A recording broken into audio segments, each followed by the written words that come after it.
Arlington, Texas, police said Friday that a 16-year-old Arlington High School student was shot and killed Thursday at the apartment complex where he lived for standing up to a bully at school days earlier.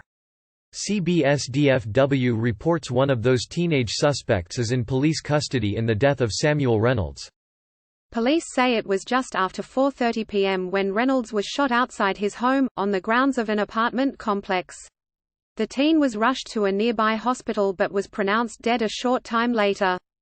The flags have been lowered to half-staff at Arlington High School for the 10th grader who police say saw another student being picked on and decided to intervene.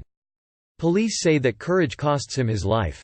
Reynolds was a sophomore who played on soccer teams around the area. Police say a 15-year-old who was still in middle school confronted Reynolds in the hallway of the Pinewoods Apartments days after Reynolds stopped the 15-year-old from assaulting another student. Police say security cameras captured the 15-year-old pulling a .40 caliber gun and shooting Reynolds. The juvenile suspect was arrested soon after police watched the video. They are angry that a young man was killed for doing the right thing and that someone gave a 15-year-old access to a handgun. "That's something we want an answer for," said Arlington police officer Christopher Cook. "We are sick and tired of children in our community coming in contact with firearms and possessing them and using them."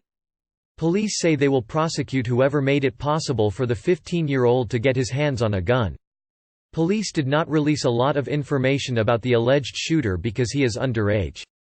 Arlington Police Chief Will Johnson expressed his frustration about the crime on social media, saying, "This senseless act of gun violence has no place in society and our hometown community. This was an emotionally tough case for responding officers, investigators and medics. We will direct our attention to how a young teen suspect accessed a firearm used in the offense."